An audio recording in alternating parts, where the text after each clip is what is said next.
Praise Lord. നിങ്ങളെ എല്ലാവരെയും blessed മോർണിംഗിലേക്ക് യേശുക്രിസ്തുവിന്റെ നാമത്തിൽ സ്വാഗതം ചെയ്യുന്നു.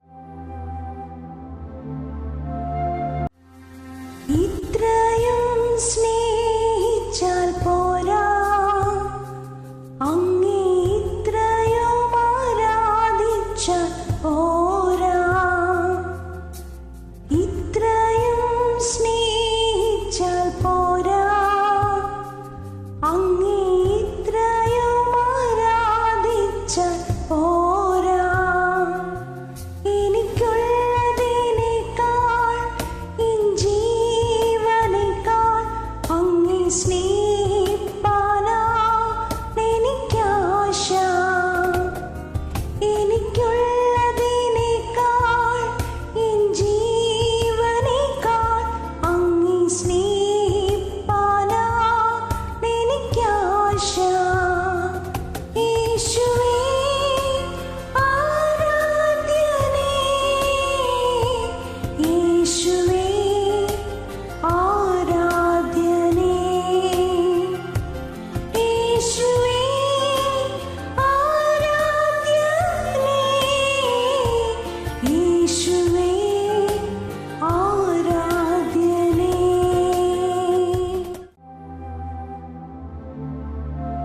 പ്രിയരെ, അനുഗ്രഹിക്കപ്പെട്ട ഒരു പ്രഭാതം കൂടെ നമ്മുടെ ജീവിതത്തിൽ അനുവദിച്ചു തന്ന വലിയവനായ ദൈവത്തെ നമുക്ക് ഒരുമിച്ച് ചേർന്ന് നന്ദി പറയാം. എത്ര പേർ പറയും, ഞാൻ മിമ്മതല്ല, എൻ്റെ ദൈവം എന്നെ നിർത്തിയതാണ്? ഒന്നുകൂടെ പറഞ്ഞു കഴിഞ്ഞാൽ 2025 ഓഗസ്റ്റ് മാസം 29 വരെയും എന്നെയും എൻ്റെ കുടുംബത്തെയും കണ്ണിലെ കൃഷ്ണമണി പോലെ സൂക്ഷിക്കുകയും വിടുവിക്കുകയും ചെയ്ത വലിയവനായ ദൈവത്തിന് നന്ദി പറഞ്ഞുകൊണ്ട് ഈ പ്രഭാത ചിന്തയിലേക്ക് നമുക്ക് ഒരുമിച്ച് അടുത്തു വരാം. വിശ്വാസത്തിൽ വലിയ ദൈവപ്രവർത്തികൾ കണ്ടവർ. പ്രിയരെ, പ്രാരംഭവാക്യത്തിലേക്ക് വിശുദ്ധ മത്തായി എഴുതിയ സുവിശേഷം 8-ാം അധ്യായം അതിൻ്റെ 13-ാമത്തെ വാക്യം. പിന്നെ യേശു ശതാധിപനോട്, പോവുക, നീ വിശ്വസിച്ചതുപോലെ നിനക്ക് ഭവിക്കട്ടെ എന്ന് പറഞ്ഞു. ആ നാഴികയിൽ തന്നെ അവൻ്റെ ബാല്യക്കാരന് സൗഖ്യം വന്നു. പ്രിയരെ, ഈ പ്രഭാതത്തിൽ നാം ചിന്തിക്കുന്നത് വിശ്വാസത്തിൽ വലിയ അത്ഭുതങ്ങൾ കണ്ടവരെ കുറിച്ചാണ്. എന്നെ കേൾക്കുന്നവരെ, വിശ്വാസം കൂടാതെ ദൈവത്തെ പ്രസാദിപ്പിക്കാൻ കഴിയത്തില്ല എന്നുള്ളത് ഞാനും നിങ്ങളും തിരിച്ചറിയണം. എൻ്റെ നീതിമാൻ വിശ്വാസത്താൽ ജീവിക്കും. പൗലോസ് അപ്പോസ്തലൻ പറയാണ്, ഞങ്ങൾ കാഴ്ചയല്ല നടക്കുന്നത്, വിശ്വാസത്താൽ അത്രേ. എന്നെ കേൾക്കുന്നവരുണ്ടെങ്കിൽ ഈ പ്രഭാതത്തിൽ പൂർണ്ണമായി വിശ്വസിച്ചുകൊണ്ട് എനിക്ക് വേണ്ടി ദൈവം ചിലത് ചെയ്യാൻ പോകുന്നു എന്ന നമ്മുടെ വിശ്വാസം കൊണ്ട് നമ്മൾ പറയാൻ തുടങ്ങണം. നിങ്ങൾ ശ്രദ്ധിച്ചു നോക്കിയേ, ഞാൻ നിങ്ങൾ വായിച്ചു കേട്ട വാക്യം ശതാധിപനെ കുറിച്ചാണ്. ശതാധിപൻ 100 പേർക്ക് മുകളിൽ നിൽക്കുന്നവൻ. ഹല്ലേലൂയ. അവനും അധികാരത്തെക്കുറിച്ച് വലിയ അറിവുള്ളവൻ. അവൻ പറയുന്നു, എൻ്റെ ബാല്യക്കാരോട് ഞാൻ പറയുന്നത് അവർ പാലിക്കുകയാണ്, അല്ലെങ്കിൽ അവർ ചെയ്യുകയാണ്. ഞാൻ കണ്ടുമുട്ടിയ യേശു എല്ലാത്തിനകത്തും അധികാരമുള്ളവനാണെന്ന് തിരിച്ചറിയുകയാണ്. എന്നെ കേൾക്കുന്നവരെ, ഇതാ ശതാധിപൻ പറയുന്ന പദങ്ങൾ നിങ്ങൾ തിരിച്ചറിയണമെന്ന് ഓർപ്പിക്കുന്നു. 8-ാം അധ്യായം. അതിന് ശതാധിപൻ, കർത്താവേ, നീ എൻ്റെ പുരയ്ക്കകത്ത് വരുവാൻ ഞാൻ യോഗ്യനല്ല. ഒരു വാക്ക് മാത്രം കൽപ്പിച്ചാൽ എൻ്റെ ബാല്യക്കാരന് സൗഖ്യം വരും. ഇതാ ശതാധിപൻ വിശ്വാസത്താൽ അത്ഭുതത്തെ കാണുന്നത് എങ്ങനെയെന്ന് ചോദിച്ചാൽ, ശതാധിപൻ പറയുകയാണ്, അങ്ങൻ്റെ പുരയ്ക്കകത്ത് വരാൻ ഞാൻ യോഗ്യനല്ല. ശതാധിപൻ്റെ പുര ചെറുതായത് കൊണ്ടല്ല, ശതാധിപൻ്റെ വിശ്വാസം വലുതായതുകൊണ്ടാണ്. യേശുവിൻ്റെ വാക്കുകൾക്ക് വലിയ അധികാരമുണ്ടെന്ന് ഇതാ ശതാധിപൻ വെളിപ്പെടുത്തുകയാണ്. എന്നെ കേൾക്കുന്നവരെ, ഈ പ്രഭാതത്തിൽ നിങ്ങൾ വിശ്വസിക്കാമെങ്കിൽ എൻ്റെ കർത്താവിൻ്റെ വചനത്തിന്, എൻ്റെ കർത്താവിൻ്റെ ശബ്ദത്തിന് വലിയ അധികാരമുണ്ട്. നിങ്ങളുടെ അവസ്ഥകൾക്ക് ദൈവവചനത്തിന്, ദൈവശബ്ദത്തിന് മാറ്റം കൊണ്ടുവരാൻ കഴിയും. ശതാധിപനെ നോക്കി യേശു കർത്താവ് പറയാണ്, നാം വായിച്ചു കേട്ട വാക്യം, നിന്റെ വിശ്വാസം പോലെ നിനക്ക് ഭവിക്കട്ടെ. എന്നെ കേൾക്കുന്നവർ ഈ പ്രഭാതത്തിൽ ഒന്ന് ഉറച്ചു പറയണം, എൻ്റെ വിശ്വാസം പോലെ എനിക്ക് ഭവിക്കുവാൻ പോവുകയാണ്. ഹല്ലേലൂയ. ആരെങ്കിലും ഭയപ്പെടുന്നവരോ ഭാരപ്പെടുന്നവരോ ഉണ്ടെങ്കിൽ ഇന്ന് കർത്താവിനെ ആടി ഉറച്ച് വിശ്വസിക്കണം. നിന്റെ വിശ്വാസമാണ് നിനക്ക് വേണ്ടി വെളിപ്പെട്ട് വരാൻ പോകുന്നത്. 2-ാമത്തെ വ്യക്തിത്വം നാം നോക്കിയാൽ കനാന്യ സ്ത്രീയാണ്. മത്തായിയുടെ സുവിശേഷം 15-ാം അധ്യായം അതിൻ്റെ 28-ാമത്തെ വാക്യം. സ്ത്രീയെ, നിന്റെ വിശ്വാസം വലുത്, നിന്റെ ഇഷ്ടം പോലെ നിനക്ക് ഭവിക്കട്ടെ എന്നുത്തരം പറഞ്ഞു. ആ നാഴിക മുതൽ അവളുടെ മകൾക്ക് സൗഖ്യം വന്നു. ആദ്യ ശതാധിപൻ പറയുകയാണ്, നിന്റെ വിശ്വാസം പോലെ നിനക്ക് ഭവിക്കട്ടെ എന്ന് പറയുമ്പോൾ ഇതാ കാനാന്യ സ്ത്രീയോട് പറയാണ്, സ്ത്രീയെ, നിന്റെ ഇഷ്ടം പോലെ നിനക്ക് ഭവിക്കട്ടെ. അവൾ ഏത് കാര്യത്തിനകത്താണോ ആഗ്രഹിച്ച്, അല്ലെങ്കിൽ അവളുടെ മകളുടെ വിടുതലിന് വേണ്ടിയാണ് അവൾ കർത്താവിൻ്റെ അടുക്കിലേക്ക് വരുന്നത്. മകൾ ഭൂതോപദ്രവത്താൽ ഭാരപ്പെടുകയായിരുന്നു. എന്നാൽ അവളുടെ ഇഷ്ടം സാധിപ്പിക്കുവാൻ അവളുടെ വിശ്വാസത്തിന് സാധിച്ചു. നിങ്ങൾ ഈ പ്രഭാതത്തിൽ എത്ര പേർ ആഗ്രഹിക്കുന്നുണ്ട്? എൻ്റെ കൂടെ ഒന്ന് ചേർന്ന് പറയാമോ? എൻ്റെ ഇഷ്ടങ്ങൾ ഇതാണ്, കർത്താവിൽ നിന്ന് പ്രാപിക്കാൻ കഴിയും. നിങ്ങളുടെ ഉയർന്ന തലത്തിലെ വിശ്വാസം വെളിപ്പെട്ടാൽ നിങ്ങളുടെ ഇഷ്ടങ്ങളെ ദൈവം ചെയ്തു തരും. നിൻ്റെ ആഗ്രഹങ്ങളെ സാധിപ്പിക്കുന്ന ഒരു ദൈവത്തെയാണ് ഈ പ്രഭാതത്തിൽ ഞാൻ നിങ്ങളുമായി പങ്കുവയ്ക്കുന്നത്. മൂന്നാമത്തെ വ്യക്തിത്വത്തിലേക്ക് നമ്മൾ വരികയാണ്. മൂന്നാമത്തെ വ്യക്തിത്വം മർക്കോസിന്റെ സുവിശേഷം 5-ാം അധ്യായം അതിൻ്റെ 34-ാമത്തെ വാക്യം. അവൻ അവളോട്, മകളെ, നിന്റെ വിശ്വാസം നിന്നെ രക്ഷിച്ചിരിക്കുന്നു, സമാധാനത്തോടെ പോയി ബാധ ഒഴിഞ്ഞ് സ്വസ്ഥമായിരിക്കുക എന്ന് പറഞ്ഞു. ഇവിടെ ഈ വാക്യം ശ്രദ്ധിക്കുമ്പോൾ ഒരു വലിയ ആഴം കാണാൻ കഴിയുന്നു. 12 വർഷമായി രക്തസ്രാവമുള്ളവൾ കർത്താവിൻ്റെ തൊങ്ങൽ തൊട്ടുകൊണ്ട് സൗഖ്യം പ്രാപിക്കുകയാണ്.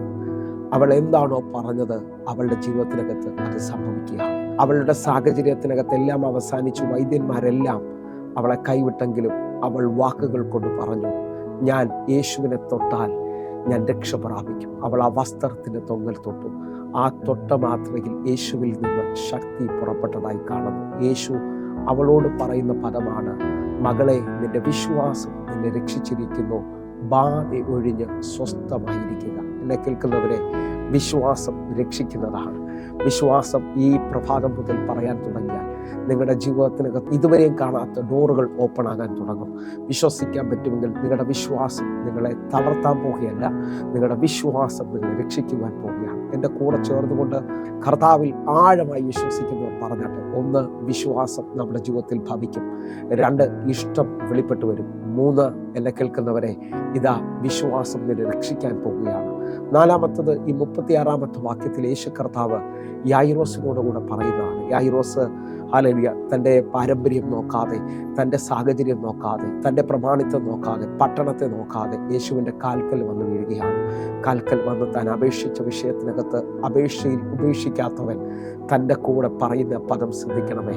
താൻ പ്രാർത്ഥനയിൽ യേശുവുമായി തൻ്റെ ഭവനത്തിലേക്ക് പോകുമ്പോൾ വീട്ടിൽ നിന്ന് ആൾ വന്ന് പറയുകയാണ്, എല്ലാം അവസാനിച്ചു കഴിഞ്ഞു, എല്ലാം തീർന്നു കഴിഞ്ഞു.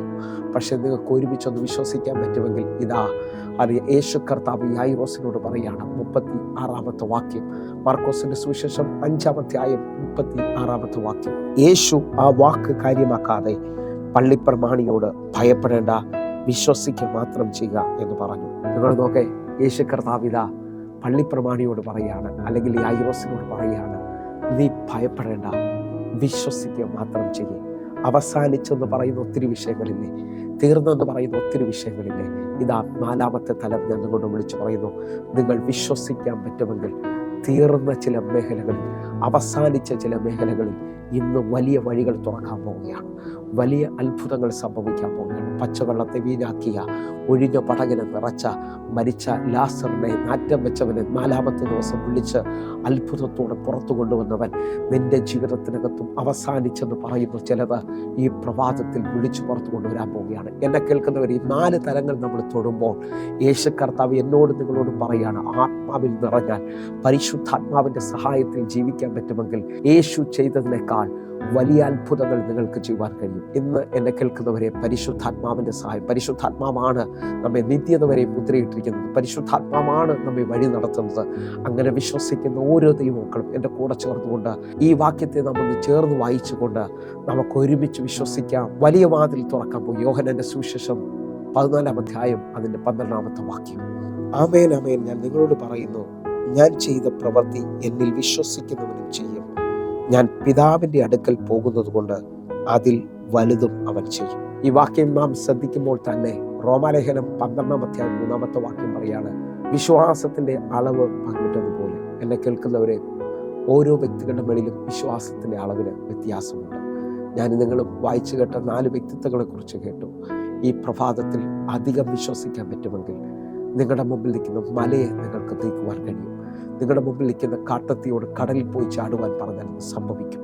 നിങ്ങൾ വിശ്വസിക്കാൻ പറ്റുമെങ്കിൽ എൻ്റെ കൂടെ ചേർന്നുകൊണ്ട് അസാധ്യമെന്ന് പറഞ്ഞ് മുമ്പോട്ട് വിടത്തില്ലെന്ന് പറഞ്ഞ് മലകളെ നീക്കുന്ന ഒരു വിശ്വാസം ആത്മാവ് നിങ്ങളുടെ ഉള്ളിൽ തരുവാൻ പോവുകയാണ്. ഞാൻ ചെയ്ത പ്രവൃത്തികളെക്കാൾ വലിയത് നിങ്ങൾ ചെയ്യുമെന്ന് പറയുമ്പോൾ വിശ്വാസത്തിൽ ഒരുമിച്ച് എൻ്റെ കൂടെ ചേർന്നുകൊണ്ട് പറയണം, ഇതുവരെയും നടക്കാത്തൊരു ഭയങ്കര ദൈവപ്രവൃത്തി എൻ്റെ ലൈഫിൽ ഇന്ന് ഈ പ്രഭാതത്തിൽ സംഭവിക്കാൻ പോവുകയാണ്. നിൻ്റെ ജീവിതത്തിനകത്ത് ഇതുവരെയും തടഞ്ഞു നിന്ന, ഇതുവരെയും തുറക്കത്തിൽ എന്ന് പറഞ്ഞ അസാധാരണമായത് എന്തോ ഒന്ന് ഈ മിനിറ്റിൽ ദൈവം ചെയ്യാൻ പോവുകയാണ്. കാരണം നീ വിശ്വസിക്കാൻ പറ്റുമെങ്കിൽ അവൻ മരണത്തെ ജയിച്ച് ഉയർത്തെഴുന്നേറ്റവനാണ്. ആ ഉയർപ്പിൻ്റെ ശക്തിയിൽ വിശ്വസിക്കാൻ പറ്റുമെങ്കിൽ ഇതാ കല്ലുകൾ ഉരുണ്ടു നീങ്ങാൻ പോവുകയാണ്. ആ തടസ്സങ്ങൾ പൊട്ടിമാറാൻ പോവുകയാണ്. വിശ്വാസത്തിൻ്റെ അളവ് വർദ്ധിക്കട്ടെ. അല്ലെങ്കിൽ ദ മെഷർ ഓഫ് ഫെയ്ത്ത് എന്നാണ് ഇംഗ്ലീഷിൽ കൊടുത്തിരിക്കുന്നത്. നിങ്ങളുടെ അളവുകൾക്ക് വ്യത്യാസമുണ്ടാകട്ടെ. ഈ പ്രഭാതം മുതൽ ഒരു ഉയർന്ന തലത്തിലേക്ക് നിങ്ങൾ കാൽവയ്ക്കാൻ പോവുകയാണ്. എൻ്റെ കൂടെ ചേർന്നുകൊണ്ട് പറഞ്ഞു, പരിശുദ്ധാത്മാവിൻ്റെ സഹായത്താൽ വലിയ ദൈവപ്രവർത്തികൾ നിങ്ങളുടെ ജീവിതത്തിൽ സംഭവിക്കാൻ പോകുന്നു. നിങ്ങളുടെ അവസ്ഥകൾക്ക് ദൈവം മാറ്റം തരാൻ പോവുകയാണ്. കണ്ണുകളൊന്ന് അടയ്ക്കാം, നമുക്ക് ഒരുമിച്ചൊന്ന് പ്രാർത്ഥിക്കാം. ഞങ്ങളെ സ്നേഹിക്കുന്ന ഞങ്ങളുടെ നല്ല കർത്താവേ, പൂർണ്ണ ഹൃദയത്തോടെ എന്നെ കാണുന്ന എന്നെ കേൾക്കുന്നവർക്ക് വേണ്ടി പ്രാർത്ഥിക്കുന്നു. ഈ പ്രഭാതം മുതൽ ഇവരുടെ വിശ്വാസത്തിൻ്റെ അളവ് വലിയ ഉയർന്ന തലത്തിലേക്ക് വരട്ടെ. കർത്താവേ, ഇവർ കാണാത്ത കാര്യത്തിൻ്റെ നിശ്ചയത്തിലേക്ക്, ഇവർ ദൈവത്തിൻ്റെ മഹത്വം കണ്ടവരായി തീരുവാൻ, ഇവർ ചരിത്രത്തെ തിരിച്ചവരായി തീരട്ടെ. യേശുവിൻ്റെ നാമത്തിൽ ഞാൻ ഇവർക്ക് വേണ്ടി പ്രാർത്ഥിക്കുന്നു. വലിയ അത്ഭുതങ്ങൾ സംഭവിക്കട്ടെ. ദൈവപ്രവൃത്തി വെളിപ്പെട്ടതിനായി നന്ദി. ആമേൻ, ആമേൻ, ആമേൻ. പ്രിയരെ, ഈ പ്രഭാത സന്ദേശം നിങ്ങൾക്ക് അനുഗ്രഹമാകുന്നുവെങ്കിൽ നമ്മുടെ യൂട്യൂബ് ചാനൽ സബ്സ്ക്രൈബ് ചെയ്യുകയും ഫേസ്ബുക്കിലേക്ക് നിങ്ങൾ ജോയിൻ ചെയ്യുകയും ചെയ്യണമെന്ന് ഓർപ്പിക്കുന്നു. അതേപോലെ എല്ലാ ദിവസവും വൈകിട്ട് ഇന്ത്യൻ സമയം 6 മണിക്ക് നമുക്ക് സൂമിൽ ആരാധന നടക്കുന്നു. നിങ്ങളെ ഞാൻ ക്ഷണിക്കുകയാണ്, നിങ്ങൾ കടന്നു വരണം. ഹല്ലേലൂയ. എങ്കിൽ അടുത്ത ദിവസം കാണും വരെ വലിയവനായ ദൈവം നിങ്ങളെ സഹായിക്കുമാറാകട്ടെ. God bless you.